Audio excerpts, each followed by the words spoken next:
Good morning students, myself Patel Kajal. અત્યારે આપણે આ લેક્ચરમાં જળોના ઉત્સર્જન તંત્ર વિશે વાત કરશું, બરાબર? ઓકે, તો એક્સિટરી સિસ્ટમ ઓફ લીચ, બરાબર, એટલે કે જળોનું ઉત્સર્જન તંત્ર.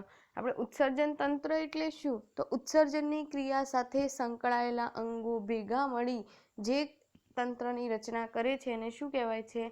ઉત્સર્જન તંત્ર, બરાબર. હવે ઉત્સર્જન એટલે શું? કોને ઉત્સર્જન કહેશો?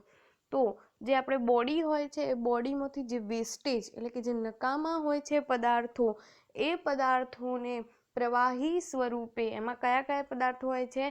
નાઇટ્રોજનયુક્ત પદાર્થો હોય છે, બરાબર. તો આ નાઇટ્રોજનયુક્ત પદાર્થોને પ્રવાહી સ્વરૂપે શરીરમાંથી બહાર નિકાલ કરવાની ઘટનાને શું કહેવાય છે? ઉત્સર્જન, બરાબર. એમાં કયા કયા પ્રવાહી પદાર્થો હોય છે? કાં તો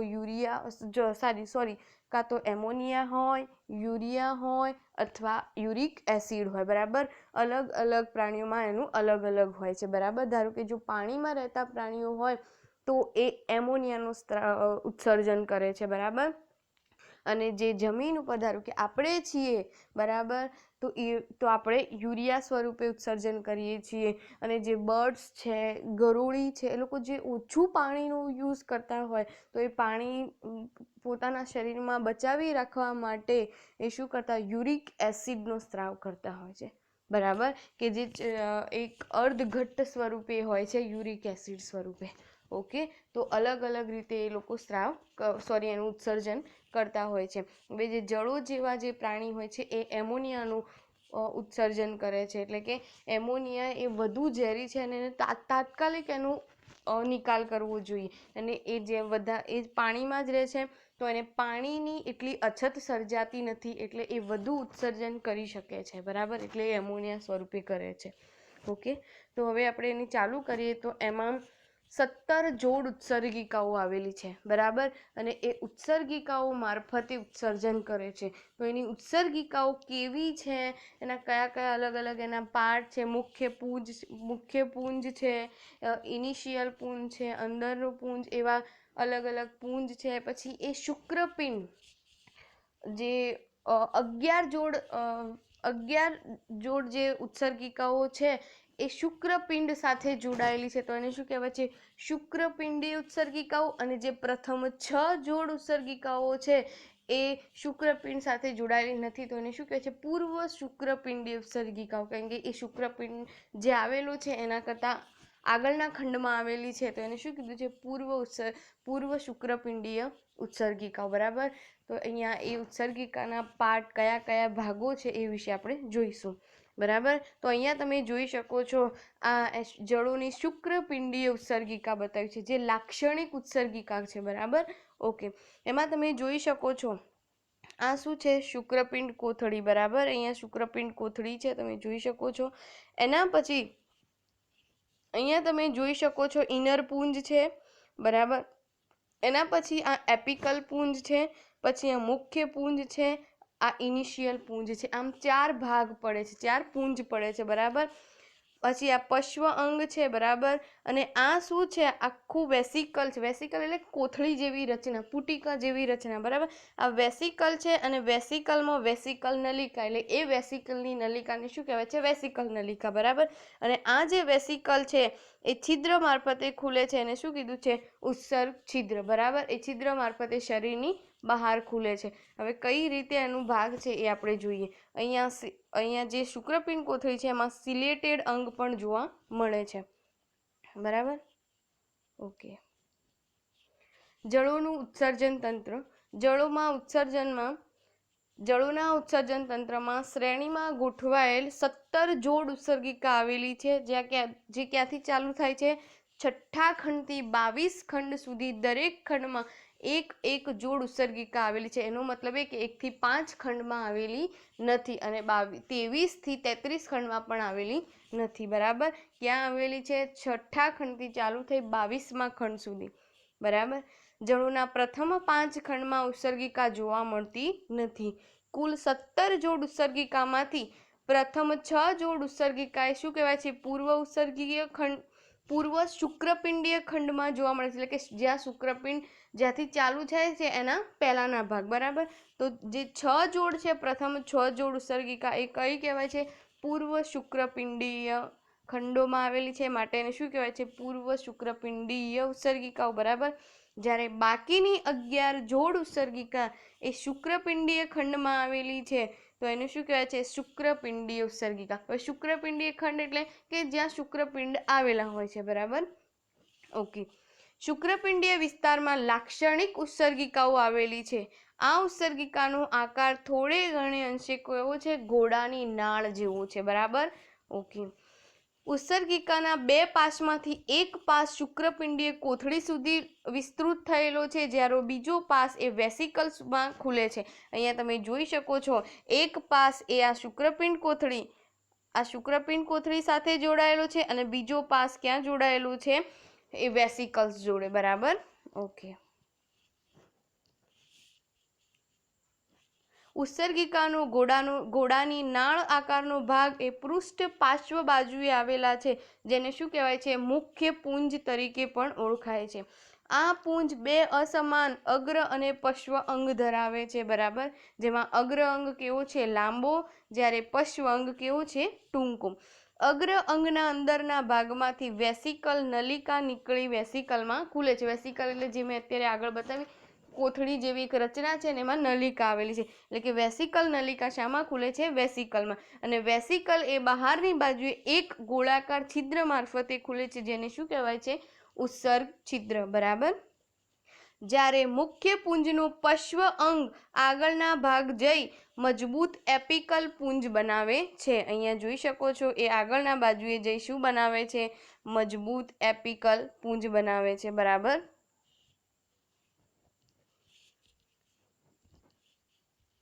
ઓકે. જે આંત્રની નીચે અગ્ર પશ્વ સ્થિતિએ આવેલા છે. ઉત્સર્ગિકા આ 4 ઉપરાંત બીજા 2, એટલે કે 4 ભાગમાં વહેંચાયેલી છે. એમાં બીજા 2 ઉપરાંત છે, એમાં છે એક અંદરનો પુંજ અને બીજો છે ઇનિશિયલ પુંજ. તમે અહીંયા જોઈ શકો છો, આ અંદરનો ઇનર પુંજ છે અને આ શું છે? ઇનિશિયલ પુંજ છે, બરાબર. ઓકે. અંદરના પુંજનું સ્થાન મુખ્ય પુંજની અંદરની અંતર્ગોળ સપાટી પર આવેલું છે, જ્યારે ઇનિશિયલ પુંજ ખૂબ લાંબો અને શું હોય છે? નાજુક, એટલે કે નાજુક હોય છે. અને તે એપિકલ પુંજની શું હોય છે? ફરતે વીંટળાયેલો હોય છે. ઇનિશિયલ પુંજનો પશ્વ છેડો મુખ્ય પુંજમાં જોડાય છે અને અગ્ર છેડો એ ક્યાં જોડાય છે? શુક્રપિંડ કોથળી પર જોડાય છે, બરાબર. પશ્વ છેડો એ મુખ્ય પુંજ સાથે જોડાય છે ઇનિશિયલનો, અને અગ્ર છેડો એ શુક્રપિંડ કોથળી સાથે જોડાય છે. અને શુક્રપિંડ કોથળીમાં શું હોય છે? ત્યાં સિલિએટેડ ઓર્ગન આવેલું હોય છે, બરાબર. ઓકે. એના પછી આપણે જોઈએ લાક્ષણિક શુક્રપિંડ ઉત્સર્ગિકા, બરાબર. એના કયા કયા ભાગો હોય છે?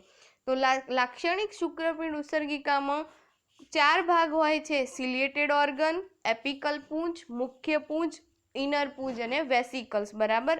વેસિકલ નલિકા અને વેસિકલ. સિલિએટેડ ઓર્ગન એ પુખ્ત જળોમાં ઉત્સર્જનનું કાર્ય કરતું નથી. અહીંયા તમારે યાદ રાખવાનું આ સેન્ટેન્સ, કે જે સિલિએટેડ પુંજ હોય છે, બરાબર, ક્યાં આવેલું છે? એ જે શુક્રપિંડીય કોથળી જેવી રચના છે ત્યાં સિલિએટેડ ઓર્ગન આવેલું છે, બરાબર. તો આ સિલિએટેડ ઓર્ગન એ પુખ્ત જળોમાં એ ઉત્સર્જનનું કાર્ય કરતું નથી. ઇનિશિયલ પુંજ કેવું હોય છે? પારદર્શક હોય છે, બરાબર. અને ઇનિશિયલ પુંજમાં એક હરોળમાં ગોઠવાયેલા લાંબા કોષોનું બનેલું છે. કેવા હોય છે કોષો? એક હરોળ કોષોની એક હરોળ ગોઠવાયેલી હોય છે, બરાબર. અને કોષો કેવા હોય છે? લાંબા. આ બધા જ પોલા કોષો એકબીજા સાથે હારમાં ગોઠવાઈ સળંગ પોલાણવાળી નલિકા બનાવે છે. એટલે કે આ બધા જ કોષો એવી રીતે ગોઠવાય છે સળંગ, બરાબર, અને એક પોલાણવાળી નલિકા બનાવશે આમાં ઇનિશિયલ પુંજમાં, બરાબર. આ નલિકાનો એક છેડો શુક્રપિંડ સાથે જોડાય છે, એટલે કે અગ્ર છેડો, અને જ્યારે આ નલિકાનો બીજો છેડો એ મુખ્ય પુંજ પાસે આવેલા વેસિકલ નલિકામાં ઉદ્ભવ થાય છે, બરાબર. હવે એપિકલની વાત કરીએ. એપિકલ પુંજનો અગ્ર છેડો ખૂબ જ મજબૂત અને વળેલો હોય છે, જેનો દેખાવ ચાલવાની લાકડીના હાથા જેવો હોય છે, બરાબર. ધારો કે ચાલવાની તમે જોઈ જશે તમે જોઈ જશે ચાલવાની લાકડી કેવી રીતે હોય છે, આવી રીતે, બરાબર. તો આવી રીતે એ લાકડીના હાથા જેવો એનો ભાગ દેખાય છે, કેમ કે આગળનો ભાગ કેવો હોય છે, વળેલો હોય છે, બરાબર. ઓકે.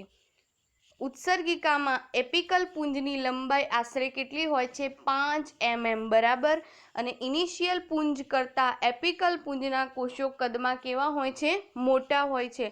એપિકલ પુંજ ખૂબ જાડો હોય છે અને તેમાં કોષોની ઘણી હરોળમાં ગોઠવાયેલા હોય છે. કોષો કેટલી હરોળમાં ગોઠવાયેલા છે, ઘણી હરોળમાં, બરાબર.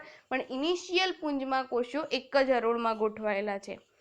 ઉપરાંત કોષો મધ્યસ્થ નલિકાની ફરતે મધ્યસ્થ નલિકાની ફરતે પણ શું થયેલા છે, ગોઠવાયેલા હોય છે. હવે આપણે વાત કરીએ મુખ્ય પુંજની, બરાબર. તો ઉત્સર્ગિકામાં મુખ્ય પુંજના કોષો ખૂબ જ મોટા હોય છે અને બહુકોણીય હોય છે અને તે મધ્યસ્થ નલિકાની ફરતે ગોઠવાયેલા છે, બરાબર. ખૂબ મોટા હોય છે, બહુકોણીય હોય છે અને કોની ફરતે ગોઠવાયેલા છે, મધ્યસ્થ નલિકા. હવે આપણે એક વાત કરીએ ઇનર પુંજની. તો આ પુંજના કોષો લાંબા અને નલિકામય હોય છે અને દરેક કોષનું પોલાણ કેવું હોય છે, મોટું હોય છે, બરાબર. ઓકે. હવે વાત કરીએ મધ્યસ્થ વેસિકલ, એટલે કે જે કોથળી જેવી જે રચના છે એની વાત કરીએ છીએ, બરાબર.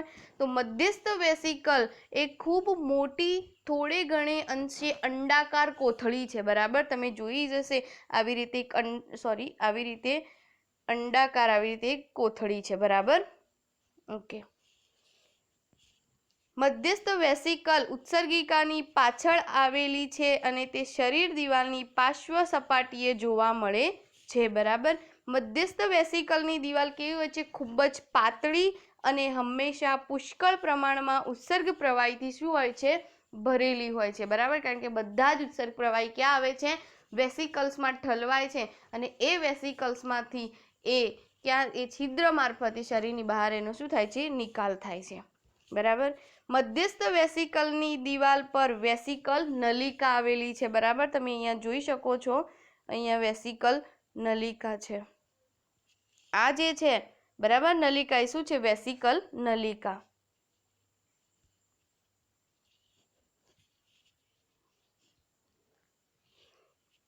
બરાબર. વેસિકલ નલિકા ટૂંકી, સાંકડી છે જે નલિકા મારફતે શરીર દિવાલની બહાર ઉત્સર્ગ છિદ્ર દ્વારા ખુલે છે. વેસિકલ જે નલિકા છે એ શરીર દિવાલની બહાર શાના મારફતે ખુલે છે, ઉત્સર્ગ છિદ્ર મારફતે, બરાબર.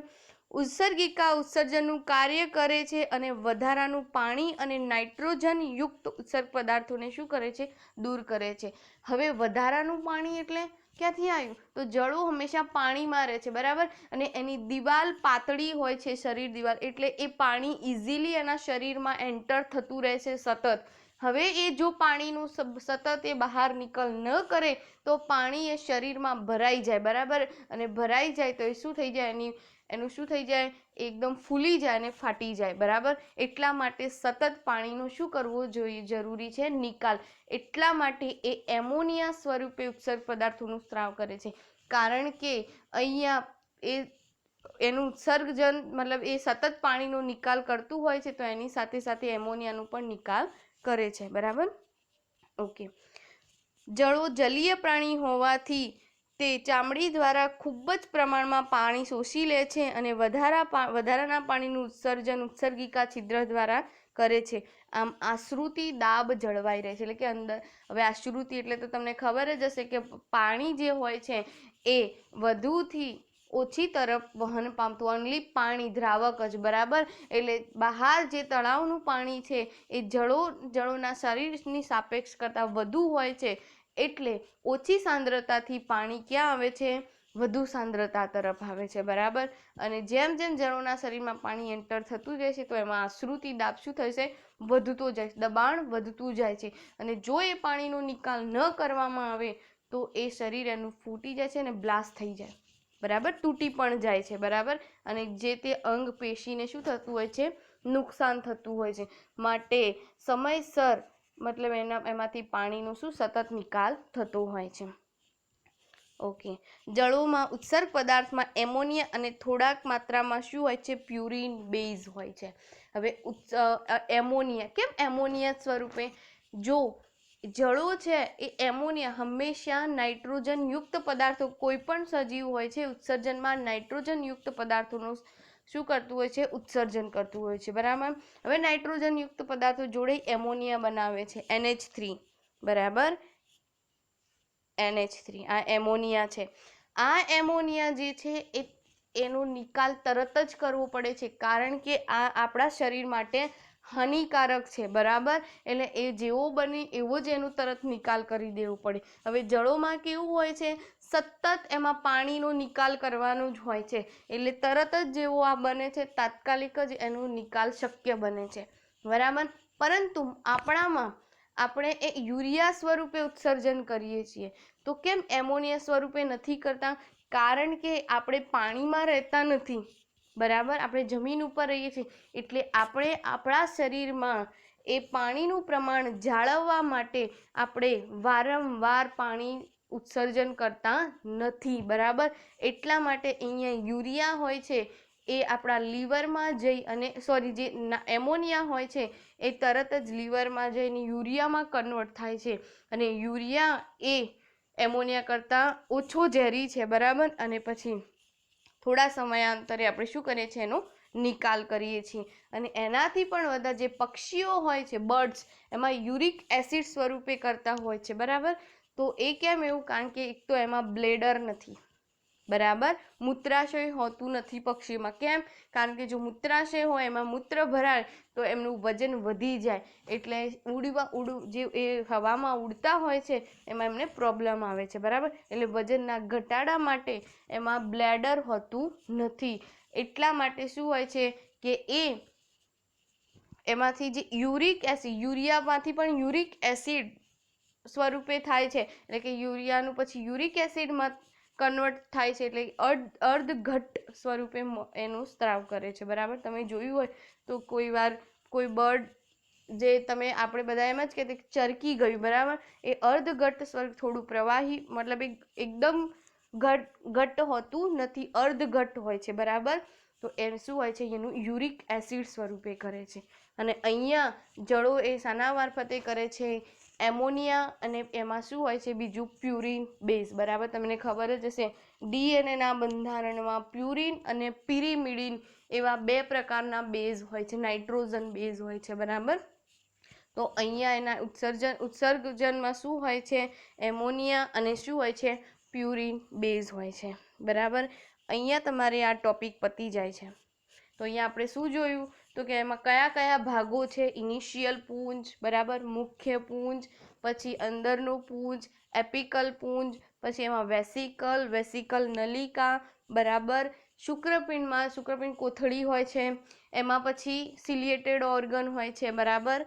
તો આ બધાની આપણે વાત કરી. અને શાના મારફતે શરીરની બહાર ઉત્સર્જન કરે છે, તો ઉત્સર્જન છિદ્ર મારફતે.